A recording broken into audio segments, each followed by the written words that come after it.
청소하시고 우리 다스리시는 하나님을 우리가 찬양하고 나아가고 또 경배드리며 나아갈 수 있는 우리가 되기를 기도하면서 나갔으면 좋겠습니다. 기도하겠습니다. 하나님 아버지,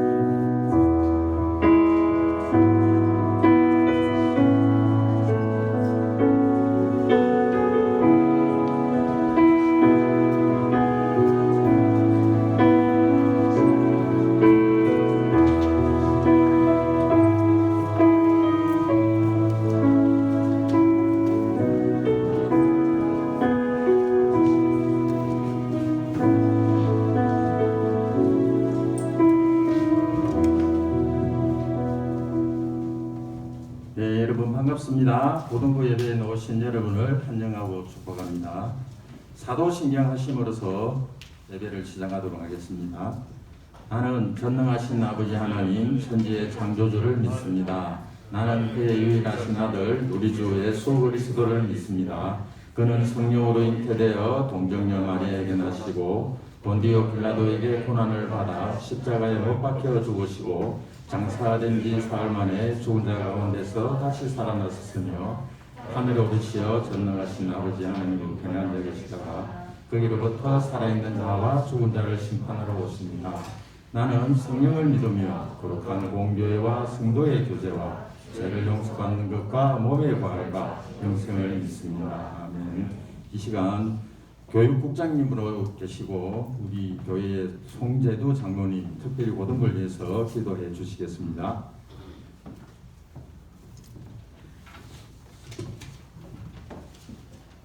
기도하시겠습니다. 사랑이 충만하신 아버지 하나님, 주님의 크신 은혜와 사랑을 기뻐하며 감사드립니다. 한 주간도 주님의 은혜 가운데 살게 하셨다가 주의를 주셔서 평안과 안식을 주시니 또한 감사합니다. 가까운 미래에 예수님의 제자가 되어 우리나라와 한국교회를 이끌어 나갈 은한교회 고등부 자녀들이 지금 이 자리에 모여 있습니다. 은혜 아버지 하나님, 우리 고등부를 올바른 영성으로 인도해 주시옵소서. 지금 이 세상은 스마트폰이나 PC게임, 유튜브를 통한 오염된 영상들이 끊임없이 생겨나서 우리 학생들 심령 속에 파고들고 있습니다. 여기 하나님의 자녀들이 이 세상 문화 속에 감추어진 불신과 거짓의 영을 분별하여 이겨내고 하나님의 순결한 자녀로 살아갈 수 있도록 예수님의 영을 부어 주시옵소서. 모든 생활에서 거룩하고 정직한 성품을 갖추게 하옵소서. 또한 예수님이 그러셨던 것처럼 아낌없이 베풀고 나누는 성품을 닮아서 서로 섬기며 도우며 협력하는 예수님의 제자로 잘 자라날 수 있도록 인도해 주시옵소서. 우리 고등부 교사를 두고 기도합니다. 먼저 우리 교사들이 예수님께 먼저 받은 사랑을 이곳 고등부 학생들에게 온전히 전해줄 수 있도록 인도해 주시옵소서. 우리 학생들이 진정으로 예수님을 만나고 변화될 때까지 기도하며 인내하며 기다릴 수 있도록 이끌어 주시옵소서. 우리 고등부 학생들을 너무 사랑해서 주님의 일을 기꺼이 감당하는 우리 교사에게 항상 성령 충만 주셔서 교회뿐 아니라 가정에서도 지혜와 능력과 풍성한 물질로도 채워 주시옵소서. 고등부를 감당하고 있는 장천영 목사님에게 특별한 영성을 주시어서 우리 고등부와 교사들을 말씀과 기도로 잘 이끌게 하시고 팀장이신 김치영 부장교사님 하나님 나라에 더 큰 일꾼이 되도록 건강과 가정과 사업장을 책임져 주시옵소서. 우리 학생들이 오고 갈 때 안전을 지켜주시고 고등부를 위하여 헌신하는 모든 이에게 하나님이 예비하신 하늘살과 이 땅에 기름진 복이 넘치게 하옵소서. 감사드리며 예수님의 이름으로 기도합나이다.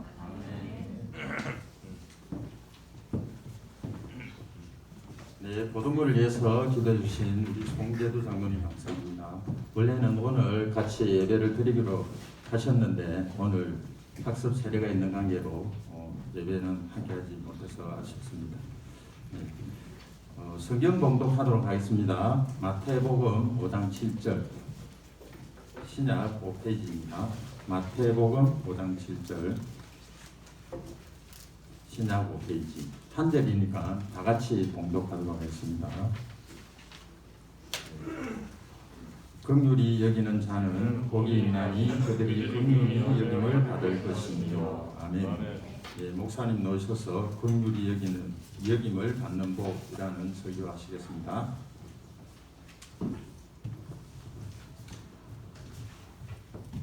친구들 반갑습니다. 한 주 동안 잘 지내셨죠? 이제 마스크를 꼭 벗는다고 하는데 우리 2년 동안 기다렸던 날이 드디어 오게 되었습니다. 물론 실내에서는 끼고 있는데 야외에서는 또 선택적으로 벗을 수도 있다고 그러죠. 그래서 언젠가는 실내에서도 꼭 벗을 날이 오지 않을까. 더불어서는 굉장히 설레이면서 굉장히 기대도 돼요. 왜냐면 마스크를 벗은 여러분들의 모습을 드디어 이제 보게 되겠다 싶어서 그래서 우리가 얼굴과 얼굴을 온전히 맞대고 또 본 날이 있지 않을까라는 생각이 듭니다. 더불어서 지금 학교들마다 지금 우리나라 관광버스가 예약하기가 힘들 정도로 밀렸던 이제 여행, 그리고 학교에서 뭐 수학여행이라든지 단체 여행을 이렇게 막 물밀듯이 이제 밀려온다고 그러더라고요. 그래서 우리 고등부도 이제 못했던 수련회를 이렇게 계획하고 있는데 특별히 목사님이 이번에는 여러분들하고 좀 여행을 떠나는 수련회를 하면 좋겠다. 여러분들이 오랫동안 이제 갇혀 있었기 때문에 그렇죠. 그래서 혹 그동안 큰 우리나라에 어떤 일이 안 일어난다면 다시 뭐 변이 바이러스가 뭐 이런 일이 없다면 전문가들에 의하면 우리가 수련회 갈 때쯤까지는 아마 없을 것 같아요. 그러면은 우리가 늘 육신적으로 받쳐 지냈던 데서 조금 벗어나서 좀 멀리 떠나는 여행을 제가 여러분들하고 얘기 나눴나요? 그런 여행을 기대하고 있으니까 생각하고 있으니까 여러분 기대해 주시고, 대신에 그냥 놀고 먹는 여행은 아니겠죠, 그죠? 수련회니까. 그래서 우리나라의 복음을 전하여 준 선교사님들의 이전에 그 사역의 발자취를 우리가 한번 따라서 밟아보는 그런 여행을 생각하고 있습니다.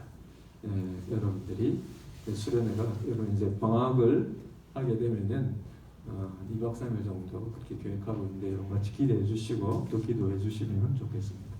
아울러서 오늘은 너무나 중요한 날인데 우리 친구들 중에 오늘 입교를 받고 또 학습을 받는 그런 날입니다. 그럼 입교는 뭐냐면 쉽게 말하면 세례식이라고 생각을 하면 돼요. 수보에 목사님이 깜빡하고 학습, 입교, 학습, 재교육 이렇게 늘 쓰는 대로 타이틀을 달라고 하는데 재교육은 끝났고 이제 입교식 그리고 학습식을 우리 예배 마치고 우리 3부 예배 오늘 공예배 캠페인이어서 다 가는데 가게 되면은 3부 예배 중에 입교식을 또 학습식을 하게 됩니다.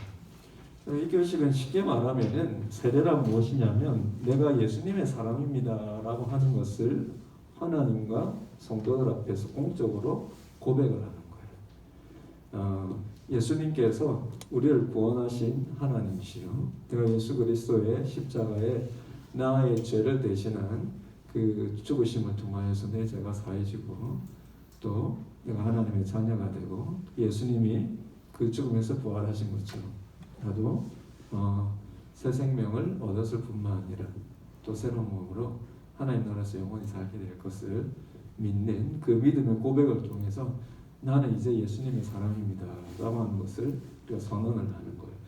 그러면 자기의 어떤 생각 보면은 자기의 영적인 신분 그리고 자신의 본질적인 신분을 밝힌다. 그래서 우리 보통 여러분들이 이제 크면은 성인이 되면 성인식을 또 하기도 하고 그러는데요. 굉장히 축제의 날이지 않습니까? 그거보다 더 중요하고 그리고 그거보다 더 본질적으로 중요한 여러분 신분을 여러분들이 고백하고 밝히는 날이기 때문에 이 세례식이 굉장히 중요합니다. 왜 입교냐? 여러분들이 부모님이 예수님에 대한 신앙 고백을 통해서 여러분 낳았을 때 여러분들 어린 나이 때 유아 세례 받은 친구들은 이제 여러분들이 예수님을 나의 구세주 그리고 내 삶의 주인으로 여러분의 고백으로 여러분 선언하고 그 유아 세례로부터 이제는 내가 세례받은 자처럼 예수님과 하나 된 자입니다라고 공적으로 선포하고 또 교회가 그걸 공적으로 인정하는 것은 이제 입교식이라고 해요. 그래서 쉽게 말하면 이제 세례 교인이 되는 겁니다. 학습은 뭐냐? 이제 유아세례 받지 않은 친구들은 이제 예수님 자신의 고백으로 그렇게 이제 세례를 받는데 그 세례를 받기 위한 준비 과정으로 이제 학습을 받고 학습을 받는 친구들은 일종의 세례 받는 준비라고 생각하면 돼요. 6개월 뒤에 이제 세례를 그렇게 또 받게 됩니다. 오늘 큰 축제의 날이기 때문에 우리가 또 더불어서 공예배 캠페인이 있는 날에 목사님이 일부러 담임 목사님한테 이 날에 해달라고 했어요. 그래 우리 친구들 다 가서 오늘 산부 예배할 때 입교 학습 시간은 친구들 축하해 주시고 산부 예배 끝나면은 그럼 그 자리 그대로 남아서 우리 고등부에서 작지만 축하의 선물 같이 나누고 촬영을 할 겁니다. 단체 촬영. 여러분 결혼식이든 성인식이든 끝나면 뭐 해요? 촬영을 하죠, 그죠? 사진 촬영을 하죠. 기념이니까 남겨야 되는 거겠죠, 그죠? 그래서 우리 학습 입교 받는 친구들 중심으로 해서 우리 고등부 모든 지체들 다 나와서 같이 사진을 찍고 그것이 여러분들에게 또 소중하고 또 중요한 추억을 이렇게 남기는 그런 일이 되었으면 좋겠습니다. 이번에 학습 입교 받는 친구들 중에 제 교육을 통해서 모두가 받는 것은 아니었어요. 그 중에는 아직 나는 분명한 믿음이 조금 더 필요한 것 같습니다 라고 하는 친구들은 다음에 받기로 했어요. 목사님은 그게 너무나 감사하고 기분이 좋아요. 우리가 이 학습이든 입교든 세례든 그 의미를 제대로 모를 때는 마치 이게 교회에서 어떤 자격증 주는 것처럼 그렇게 잘못 생각하면은 내가 그냥 대충 믿는다 하고 이걸 받아버리면 여러분 이거는 자기가 여러분 세례를 통하여서 받을 수 있는 영적인 축복을 온전히 깨닫지도 못하고 누리지도 못하고 지나가는 거예요. 그럼 간혹 군대에 가면은 초코파이 얻어먹으러 교회에 왔다가 그리고 고대니까 일요일만이라도 교회 가가지고 조금 쉬고 싶어서 왔다가 여러분 세례 받으면 선물 준다 해가지고 그냥 막 세례 받은 사람들이 엄청 많아요. 근데 그 중에는 나중에 보통 교회를 많이 떠나는데 나중에 진짜 신앙이 생겨서 교회 왔을 때 간혹 이렇게 얘기하는 사람이 있어요. 목사님 그때 군대에서 그냥 세례 받으려 해서 그냥 받았는데 뭣도 모르고 받았는데 이제 진짜 신앙이 생겨서 이제 진짜 제대로 받고 싶어요. 그런다고 다시 줄까? 주지 않아요. 왜냐하면은 이 세례는 일종의 식이기 때문에 물론 그 안에 주시는 복이 있지만 이 세례식을 받고 안 받고에 따라서 우리가 하나님 자녀가 되고 안 되고 이건 아닙니다. 하지만 내가 하나님의 자녀가 이미 된 것에 대해서 하나님과 사람들 앞에 그것을 고백함으로 받는 축하와 같은 거예요. 그래서 여러분 나는 뭣도 모르고 그냥 하려서 했는데요. 이제는 제대로 알고 다시 하고 싶습니다 해서 다시 주는 거야. 여러분 그렇기 때문에 여러분들이 이 세례를 받을 때 여러분들이 정말로 예수님에 대한 바른 신앙과 바른 믿음의 고백을 여러분의 마음을 통해서 입술로 나왔을 때 그때 여러분 세례를 받고 입교를 받고 학습을 받아야 그것이 내게 큰 복이 되고 내가 이제 정말로 하나님을 믿는 사람 예수님의 사람이 되었다라는 것을 스스로 깨달을 수 있기 때문에 우리가 재교육을 통해서 우리가 믿는 바가 무엇인지 우리가 믿어야 하는 내용들이 무엇인지 나는 마음에서 정말 그것을 믿고 있는지 아주 세세하게 우리 친구들하고 얘기를 나누었고 그것에 대해서 목사님 내가 여기까지는 믿음 있는 것 같은데 결정적으로 이 부분에 있어서는 조금 아직까지 믿음의 준비가 더 필요한 것 같아요 라고 하는 친구들은 정직하게 그렇게 고백을 하고 그래서 조금 더 준비를 해서 그 믿음의 확신이 그 부분까지 생길 때 받기로 했다. 그래서 목사님이 너무나 감사하고 기분이 좋은 거예요. 우리가 세례를 오늘 입교를 받는 친구들도 너무나 감사하지만 내가 이 세례 입교를 받기 위해서 무엇이 더 준비되어야 될지를 깨닫고 물론 하나님의 은혜가 있어야 그것을 받아들이는 마음까지 생기겠지만 그 하나님의 은혜를 내가 그 부분까지 받아들이기 위해서 하나님의 은혜를 조금 더 기다려야 된다라고 좀 고백한 친구들도 목사님이 너무 흐뭇하고 좋은 거예요. 그래서 여러분 우리가 전통적으로 이런 마치 중간지대에 있는 것처럼 같은 이런 상태를 뭐라고 부르냐면은 구도자라고 불렀어요.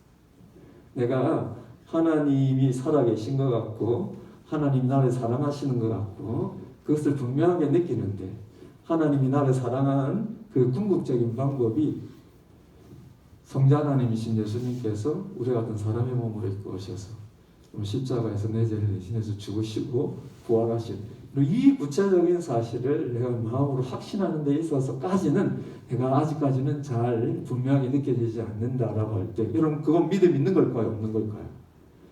여러분이 이해하기 쉽도록 제가 부활절날 여러 번 표현했죠.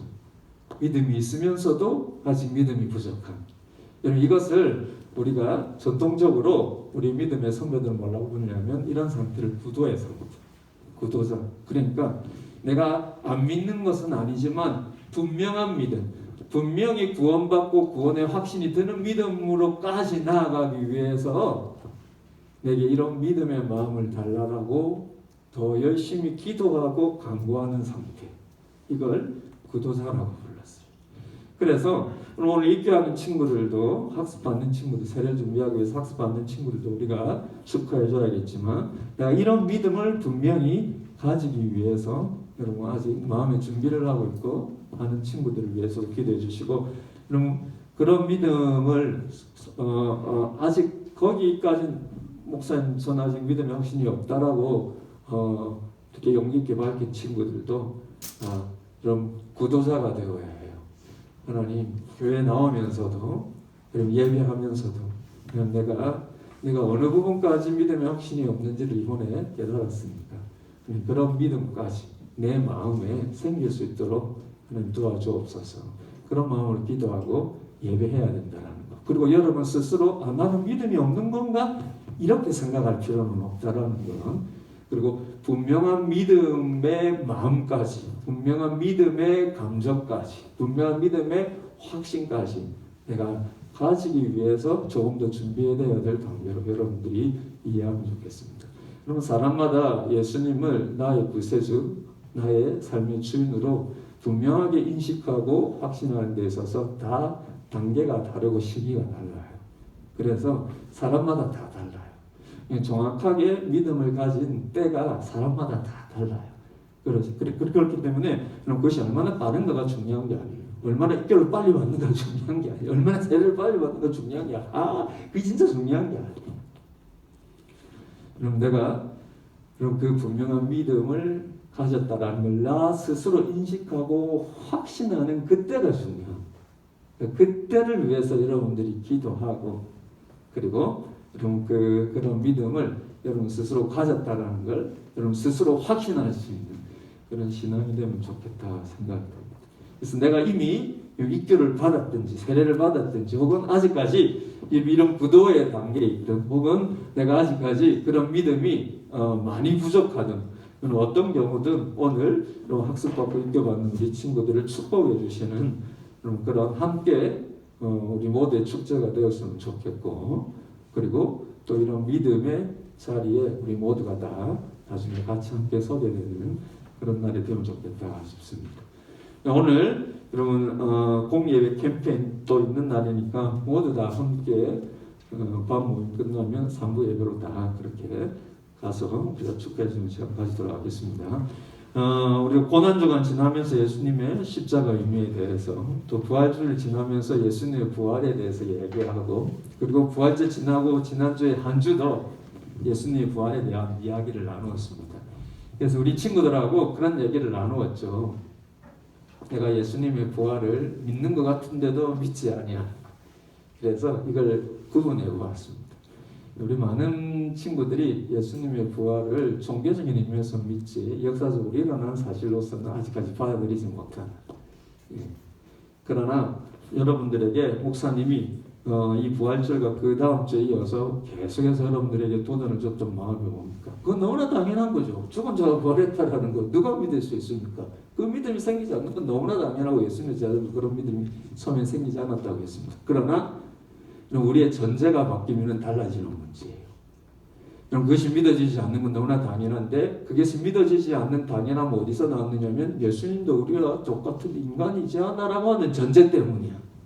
그런데 좀 성경은 줄기차게 예수님이 우리와 같은 인간으로서 말도 안 되는 기적으로 부활했다고 말하는 것이 아니라 그분은 좀 성경 처음부터 끝까지 그분은 우리와 똑같은 인간이 아니라 근본적으로 우리를 창조하시고 오히려 우리를 구원하시는 하나님이시다. 그래서 여러분 예수님이 하나님이시라는 전제를 가지고 있다면 그분이 구원하신다는 것도 너무나 당연할 수 있는 것입니다. 그래서 좀 예수님의 제자들이 예수님을 3년 동안 쫓아다녔으면서도 부활하신 예수님을 보고도 의심했던 이유는 뭐냐면 자기들도 몰랐지만 자기 마음속에 예수님은 메시아로 우리가 믿고 따랐지만 그 메시아는 우리와 같은 인간 마치 이전의 다윗 왕과 같이 우리의 지도자가 되어서 우리를 부하게 해줄 그런 인간 메시아로 여러분 그들의 마음속에 전제를 가지고 있었기 때문에 예수님이 죽었다는 걸 분명히 보았는데 부활한 예수님을 만나고 나서도 믿을 수가 없었던 거예요. 그러나 그 예수님께서 손과 발에 못자국을 보여주시면서 그리고 그보다 더 중요한 것은 성경을 봐라. 너희들이 하나님의 말씀이라고 믿고 있는 성경이 처음부터 끝까지 메시아에 대해서 어떻게 이야기하고 계시하고 있는 그분은 너희가 생각하는 다윗 왕과 같은 인간 메시아가 아니라 바로 다윗 왕보다 더 이전에 있었던 근본이 하나님이신 분이에요. 그게 알고 보니까 구약에 다 예언되어 있는 거거든요. 그래서 예수님께서 그들에게 이런 육체적인 증거도 보여주시지만 더 중요한 것은 그들이 하나님의 말씀이라고 여기는 이 성경을 정확하게 풀어주셨을 때 그들의 마음의 문이 열리고 중요한 것은 그들이 메시아에 대한 전제가 바뀐 거예요. 아? 우리가 우리의 욕망 때문에 우리를 부하게 만들어주고 우리를 성공하게 만들어줄 인간 지도자로서 메시아를 기다렸을 뿐이지 성경은 줄기차게 우리를 구원하실 메시아는 우리를 창조하신 하나님이시고 우리를 죄로부터 구원하실 분이시다라는 것이 성경에 명확하게 계시되어 있다는 것을 그들이 비로소 예수님을 통하여서 깨닫게 되었을 때 전제가 바뀐 거예요. 메시아는 우리를 구원하실 분은 바로 하나님 그분이시구나. 그러니까 예수님의 부활이 합리적으로 믿어지고 이성적으로 믿어지고 이성적으로 받아들여지고 그럼 부활절 지금 두 번째 줄 지나고 끝났는데 목사님 왜 이 리뷰를 하느냐. 우리 오늘 입교받고 학습받는 친구들이 처음에 본인들도 여기까지는 생각하지 못했지만 내가 무엇을 믿고 있지 못한지를 구분해 주었을 때 예수님의 부활이 그냥 종교적인 의미에서의 부활이 아니라 역사적인 사실이라는 것을 그럼 다시 한번 생각할 수 있는 기회가 되었고 그것을 좀 믿을 수 있는 그리고 확신할 수 있는 기회가 되었고 그리고 우리 학습받지 못하고 이제 입교 아직까지 받지 못한 친구들은 이 믿음까지 내가 가져야 하는구나라는 것을 깨닫는 중요한 시간이었어요. 다시 한번 여러분들에게 이 중요한 부분을 리마인드 여러분 시켜드리고 있습니다. 예수님께서 우리와 같은 그저 인간으로서 대단하신 분이 아니라 그분은 근본 하나님이시라. 우리를 창조하신 하나님이시고 우리를 다스리시는 이 세상을 다스리시는 하나님이시라. 그분이 우리를 대신해서 죽으시는 것도 가능한 일이고 그 죽음에서 살아나시는 것도 너무나 당연한 일이에요. 그렇기 때문에 여러분들이 이 예수님에 대한 믿음을 반쯤어중간에 가지지 마시고 성경이 말씀하시는 대로 정확하고 온전하게 가지시는 여러분들이 되시길 바랍니다. 왜냐하면 그래야 예수님께서 말씀하시는 우리가 이전부터 살펴보고 있는 하나님 주시는 진짜 그 복을 온전히 우리가 깨닫고 받을 수가 있어요. 그럼 하나님께서 우리에게 주시는 근본적인 복이 무엇입니까? 예수님의 제자들도 그럼 잘못된 메시아관을 가지고 있었을 때 그들이 좀 생각하고 기대했던 복은 뭡니까? 그저 내 육신이 부자가 되고 내가 세상의 권력을 쥐고 다른 사람보다 더 높은 자리에 있고 다른 사람보다 더 여러분 성공의 자리에 있는 거. 이걸 기대했기 때문에 그들이 예수님을 쫓아다니면서도 예수님에 대해서 온전히 깨닫지를 못했습니다. 그러나 여러분 예수님께서 그 제자들과 함께 있는 동안에도 줄기차게 이야기했던 복은 이런 복이 아니에요. 이런 복이 아닙니다. 우리가 하나님의 말씀을 제대로 깨달을 때 하나님께서 우리에게 주시고자 하시는 복의 근본은 뭐냐면 여러분 물질의 복 권력 때문에도 우리한테 올 수 있죠. 그냥 그게 본질이 아니에요. 본질의 복은 뭐냐? 우리의 마음의 변화의 복이라는 것이. 우리의 마음의 변화의 복. 하나님께서 우리를 구원하심으로 말미암아 주시는 이 마음의 변화의 복은 우리가 예수님을 온전하게 깨닫고 우리가 예수님을 온전하게 받아들일 때 예수님께서 주시고자 이 땅에 오셔서 주시고자 하신 우리의 복도 온전히 깨달을 수 있다는 것입니다. 그럴 때 여러분 예수님을 통해서 내가 하나님의 자녀, 하나님의 백성 되는 것뿐만 아니라 하나님의 백성으로서 복된 삶도 살 수 있다라는 거예요. 여러분 참 재밌는 건 뭐냐면 이제 여러분 요 앞서부터 고난주간 부활주일 이때 그 전에 팔복에 대해서 마지막으로 나눴던 복이 이 5번째 복인데요. 오늘 이 5번째 복을 한 번 더 보려고 하는데요. 여러분 잘 돌아보면은 첫 번째 복부터 마음의 그 복부터 네 번째 복까지는 뭐냐면 가난함에서 배부름으로 끝납니다. 그럼 팔복의 첫 번째 복이 뭡니까? 심령이 가난한 복이지. 마음이 가난한 복이지. 여러분 네 번째 복의 끝은 뭐야? 찾아봐. 네 번째 복 같이 읽어볼까? 시작. 목마른 자는 복이 있나니 저희가 참 재밌죠. 목사님 팔복을 보는데 이 네 번째 복의 끝을 보면서 배부르다라는 이 이미지로 네 번째가 끝나는데 팔복의 첫 번째는 배고프다라는 이미지로 시작이 됐어요. 그럼 배고픈데 육신이 배고픈 게 아니라 심령이 가난함, 마음의 배고픔이에요. 그런데 네 번째 복에서 말하는 배부를 것이오다라는 것도 육신의 배부름이 아니라 마음의 배부름이에요.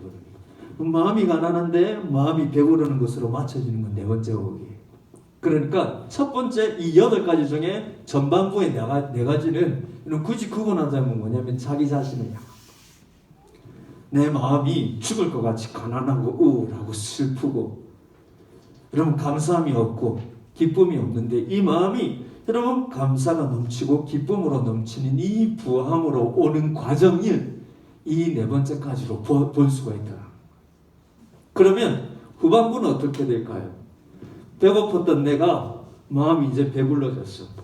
그 다음에는 그 복이 여러분 다른 사람을 향하여서 흘러가는 내 마음이 배부름으로 인하여서 그 마음의 풍요로움이 다른 사람에게 영향을 미치는 그 열매로 나타나는 복이야.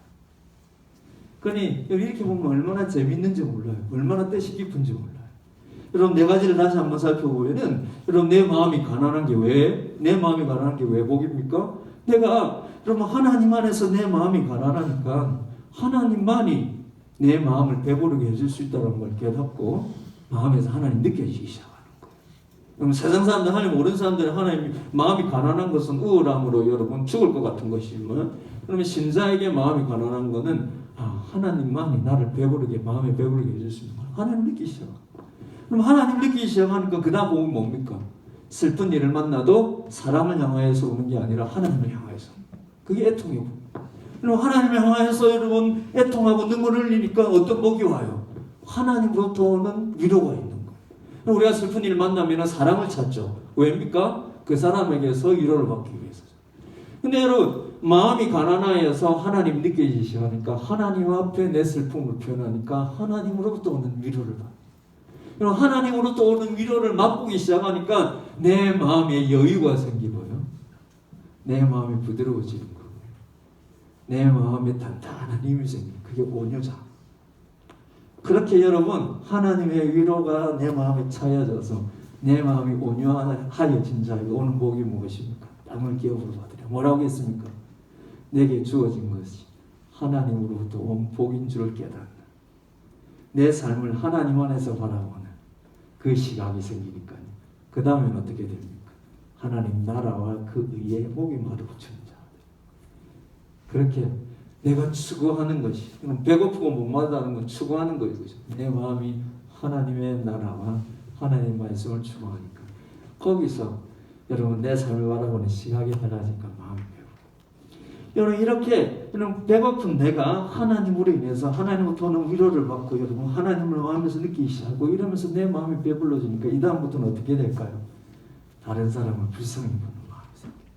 그래서 5번째 복이 여러분 긍휼히 여기는 자라.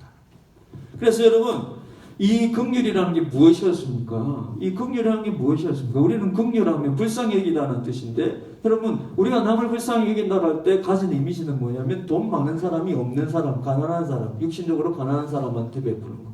여러분 나도 가난한데 뭐 남을 긍휼히 여겨요?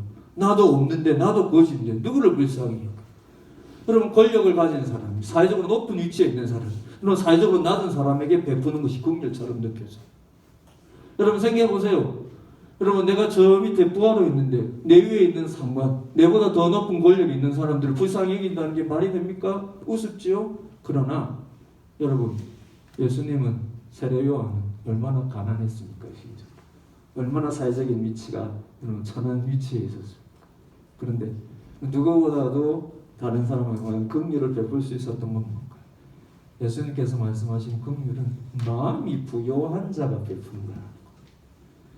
돈이 많은 자가 베푸는 게 아니라 권력이 높은 자가 베푸는 게 아니라 마음이 부유한 자가 베푸는 거예요. 여러분 내가 좀 가난해도 내가 남들보다 세상적으로 덜 성공을 해도 내가 하나님이 주신 위로와 내 삶을 하나님 안에서 바라보는 마음의 시각이 생겼을 때 내 마음의 감사와 기쁨 근본적으로 내 안에 자리를 잡고 있으면 나보다 돈 더 많은 사람이 불쌍히 보여.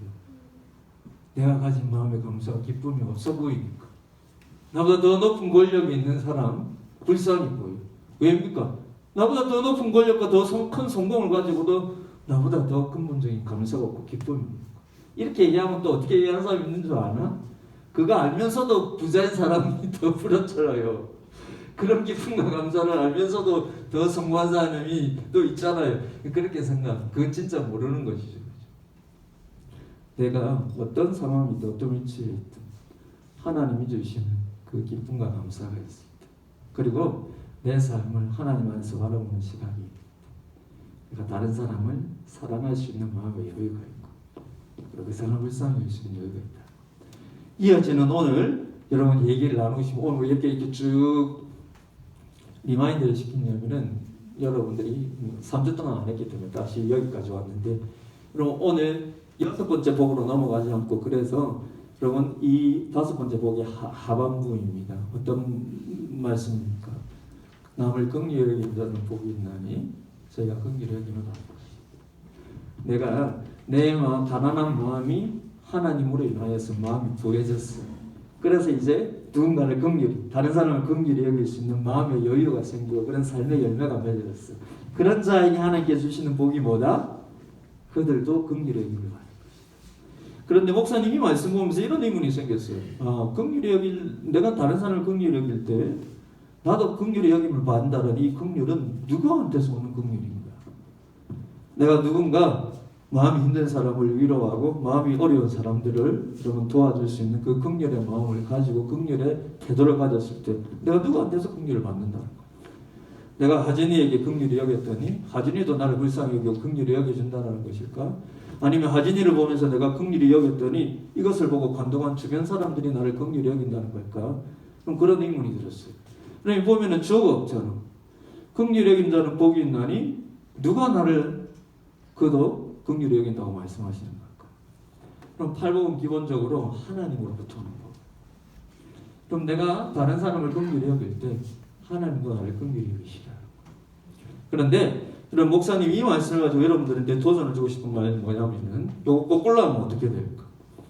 내가 다른 사람을 긍휼히 여길 때 하나님도 나를 긍휼히 여기시리라. 그걸 거꾸로 하면은 내가 다른 사람을 긍휼히 여기지 않을 때 하나님도 나를 어떻게 한다? 긍휼히 여기지 않으리라. 맞을까요? 틀릴까요? 맞을까요? 틀릴까요? 그럼 내가 누군가를 긍휼히 여길 때 하나님도 나를 긍휼히 여기시라고 하시는데, 그럼 내가 누군가 긍휼히 여기는 마음이 없다면 하나님도 나를 긍휼히 여기지 않으실까? 목사님 볼 때는 반응받고 봤는데, 그럼 기본적으로 그러면 구분하자면은, 애써 구분하자면은 하나님의 긍휼은 두 가지로 나눠 있어요. 첫 번째 긍휼은 우리를 구원하신 긍휼. 이 긍휼은 내가 남들에게 어떤 선한 일을 했느냐 안 했느냐에 따라서 하나님께서 내게 베풀고 안 베푸는 것이 아니에요. 여러분 예수님께서 우리의 죄를 대신하여서 십자가에 죽으시고 그래서 우리의 죄가 사함을 받는 것은 우리가 뭔가 그에 따른 값어치 있는 일을 했기 때문에 그런 거야. 그래서 예수님의 구원의 은혜는 우리에게 값없이 주어졌고 조건 없이 주어졌다 그러잖아요. 그죠? 그래서 그것이 여러분 은혜라고 부르지 않습니까? 그죠? 그래서 내가 누군가를 긍휼히 여겼기 때문에 예수님이 나를 구원하시고 나를 위해 십자가 지신 게 아니에요. 그건 값없이 받은 거예요. 그러면 여기서 말하는 긍휼은 뭔가? 두 번째 긍휼. 여러분 이렇게 값없이 예수님께서 나를 구원하신 그 은혜와 긍휼을 받은 자가 나를 이렇게 긍휼히 여겨주신 그 하나님의 사랑 그대로 나도 다른 사람을 값없이 용서하고 값없이 사랑하고 값없이 긍휼히 여길 때 그때 하나님께서 나를 구원하신 그 긍휼에 더하여서 더 풍성한 삶의 복을 주신다는 것입니다. 남을 긍휼히 내가 하나님의 긍휼을 닮은 모습으로 다른 사람을 긍휼히 여길 때 하나님께서 그렇게 기뻐하시면서 내게 더 많은 삶의 은혜로 주신다는 것입니다. 요한복음 10장 10절에 보면 이런 유명한 말씀이 있어요. 예수님께서 뭐라고 말씀하시는 내가 온 것은 양으로 생명을 얻게 하고 더 풍성한 삶을 얻게 하려 합니다. 여러분 두 가지죠. 예수님이 온 것은 우리에게 생명을 주시고 이건 구원의 긍휼, 구원의 은혜야 덧붙여서 더 풍성한 삶의 은혜. 우리의 삶에 실질적으로 주시는 은혜도 또한 더하여 주시라는 것입니다. 이 말씀으로 대입하면 굳이 대입하자면은 여러분 예수님께서 처음에 우리를 긍휼히 여겨주신 십자가의 은혜로 우리를 값없이 구원해 주신 것은 여러분 우리가 무언가를 해서가 아니에요. 그러나 그렇게 해서 예수님에게서 받은 그 구원의 은혜로 우리도 다른 사람을 불쌍히 여기고 긍휼히 여길 때 하나님이 그렇게 기뻐하시면서 야 네가 나를 닮았네. 그렇게 하나님께 그럼 나중에 여러분 결혼해서 자녀를 낳으면은 뭐가 제일 기쁜지 아십니까? 그냥 그저 나를 닮은 것 같아서 그저 좋아. 그럼 예수님께서 야 네가 나를 닮아서 다른 사람을 불쌍히 여기네. 이런 마음을 가질 때 우리에게 베푸시는 은혜가 더 큰 은혜들을 더 많은 은혜들을 주신다는 것입니다. 그러면 우리가 이렇게 생각했어요. 목사님 그러면 그게 다른 거네요? 그러면 나는 막 구원의 은혜만 받고 조금 더 풍성한 삶의 은혜는 안 받아도 되니까 누군가 애써 긍휼히 여기고 싶지 않아요. 이거 다르다니까. 예수님이 나를 구원하는 은혜는 값없이 받았다니까. 그럼 거기에 나도 다른 사람을 불쌍히 여기고 다른 사람을 돕고 이런 마음으로 받는 더 풍성한 은혜까지는 막 없어도 되니까 내가 남을 긍휼히 여기는 마음에서 가기 싫으니까 난 구원받은 은혜로 족할래요. 맞을까 틀릴까? 맞을까 틀릴까? 그거 틀리다라는 거. 왜 틀릴까? 그런 생각을 가진 것 자체가 예수님께서 어떻게 판단하시냐면 네가 진짜 내가 너를 값없이 구원한 첫 번째 긍휼을 제대로 못 깨달았네. 무슨 말인지 압니까? 여러분 내가 남을 긍휼히 여겨서 남을 불쌍히 여겨서 남을 사랑해서 하나님은 나를 사랑하여서 십자가 못 박혀주신 건 아니라는 거예요. 그저 내가 이런 죄인으로 있을 때 내 죄의 상태로 있을 때 예수님께서 십자가에 나를 위해서 죽으시고 나를 구원해 주신 그 은혜가 값없이 나에게 찾아왔고 그래서 우리가 하나님의 은혜에 대해서 감사를 하는 거예요. 그런데 그렇게 내가 하나님의 은혜, 예수님의 그 구원의 은혜를 나는 믿는다라고 하면서 내가 다른 사람을 불쌍히 여기는 마음, 다른 사람을 어려운 사람을 돕고 싶은 마음 자체가 없다면은 우리는 예수님께서 나를 값없이 구원하신 그 은혜를 아직 모르는 자라고 여기신다. 여러분, 물론 우리가 아무리 애써도 이런 100% 누군가 남들을 다 사랑하고 긍휼히 여길 수는 없어요. 가끔은 여러분 우리가 부족한 모습도 있을 수 있습니다. 여러분 그걸 말하는 게 아니에요.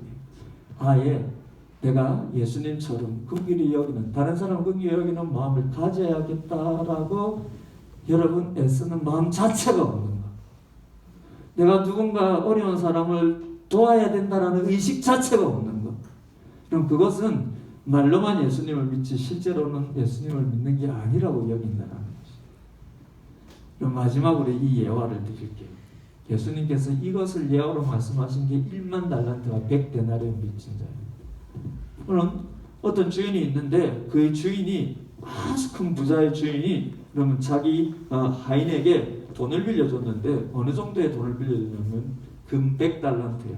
그럼 금 100달란트는 지금 우리 돈으로 환산하면 대략 34조 정도 돼요. 그럼 34조가 어느 정도인지 모르지. 그럼 100데나리오는 어느 정도냐면 근데 이 사람이 이 종이 34조 원 정도 그런 그 주인으로부터 돈을 빌린 이 종이 그 다른 자기 동료 종에게 돈을 빌려줬는데 얼마를 빌려줬느냐면 100데나리오. 그럼 한 데나리오는 이런 노동자가 하루에 일한 그 일값 정도거든요. 이런 지금 그럼 노동자가 하루 일하면 얼마 정도 벌까? 대략 5만 원에서 10만 원이나 해봅시다. 그럼 100데나리오는 500만 원 내지 1000만 원.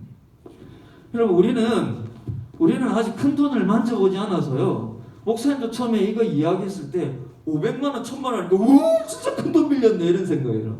근데 34조 빌렸네 하니까 느낌이 없어. 34조는 3,400원 정도 느낌하고 비슷하게 느낌이 없어. 그럼 34조 얼마인지 알아요? 그러면 우리가 작년에 재난지원금 받았잖아. 1인당 얼마 받았어? 가족들. 부모님 여러분들에게 안 주셨을 수 있는데 목사님도 받았는데 20만 원인가 25만 원 받았던 것 같아. 그게 우리나라 인구의 한 80%인가 90%인가요? 대략 4천만 명으로 계산하면 4천만 명이 1인당 25만 원을 받으면 얼마일까? 4천만 명이 1인당 25만 원을 받으면 9조예요. 9조. 얼마나 어마어마한지 모르니까 목사님 나는 25만 원밖에 꼴랑 안 받았는데요. 감이 안 와요. 그걸 4천만 명이 다 받았다는 게 9조예요. 그럼 34조면 얼마나 클까? 예를 들면 34조 빚을 진 사람이 그걸 갚을 길이 없어. 갚을 길이 없는데 그 주인이 34조의 빚을 없는 것으로 탕감을 해줬는데 없는 것으로 여러분 변제를 해줬는데 그 어마어마한 돈을 탕감받은 자가 고작 거기에 비하면 세 발의 피도 안 되는 500만 원, 1000만 원 빚진 자기 동료를 용서하지 못하여서 빚을 못 갚는다고 이런 감옥에 쳐넣은 그 이야기를 예수님께서 하시면서 그때 그러면 34조의 빚을 없는 것으로 해준 그 주인이 여러분 이 종을 34조 빚진 종을 네가 내 은혜를 모르는 자라 여겨서 다시 감옥에 넣었다라는 것입니다. 왜입니까? 내가 너를 용서해주는 34조가 얼마나 큰 은혜인지를 깨달았다면 네가 동료에게 500만 원 빌려줘서 아직 갚지 못한다 해서 그를 감옥에 넣을 수는 없다라. 네가 나의 어마어마한 긍휼과 사랑을 깨달았다면 네가 네 옆에 있는 고작 네 옆에 있는 작은 허물을 용서하지 못하는 너의 모습이 있을 수 없더라. 그리고 다른 사람, 어려운 사람들을 불쌍히 여기지 않는 너의 마음 있을 수가 없더라.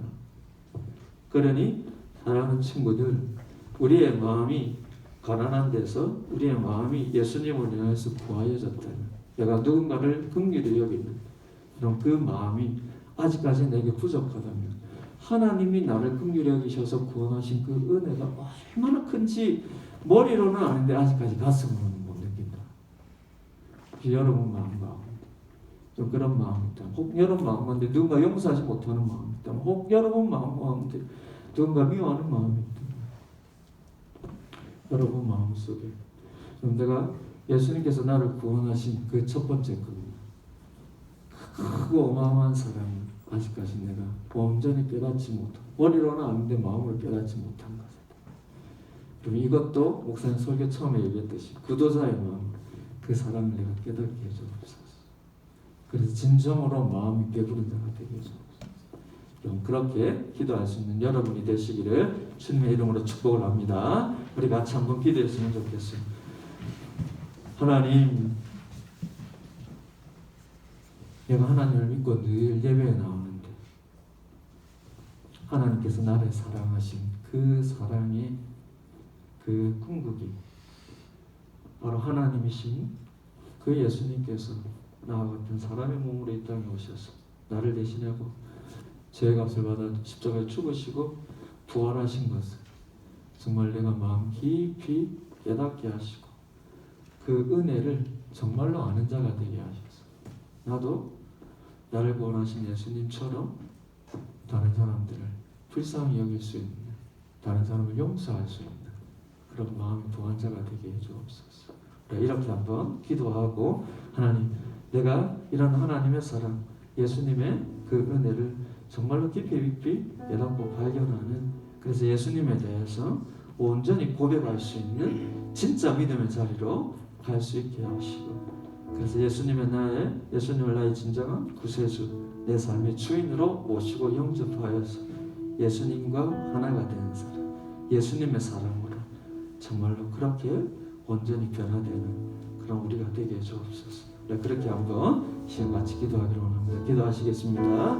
아버지 하나님 감사합니다. 사랑하는 우리 친구들과 더불어서 오늘 같이 말씀을 나누었습니다. 주님, 우리가 아버지 늘 교회에 나와서 예배를 할 때 하나님께서, 살아계신 하나님께서 우리를 어떻게 사랑하셨는지 우리가 늘 기억하게 하여 주시고, 우리의 믿음이 막연한 믿음이 되지 않게 하여 주시고, 그 하나님이 나를 사랑하셔서 나의 죄값을 대신 받으시기 위해 이 땅에 나와 같은 사람으로 오셔서 십자가에 죽으시고 부활하신 분이 예수님이심을 믿고, 하나님, 내가 그 예수님의 사람으로, 예수님을 온전히 깨달은 사람, 그 예수님을 하나님으로 온전히 믿는 자로 그렇게 하나님 변화되게 하시고 느껴지게 하시고 확신되게 하시고 고백할 수 있게 하시고, 그런 예수님께 하나님 나아갈 수 있는 우리 사랑하는 친구들 되게 하셔서 우리도 예수님처럼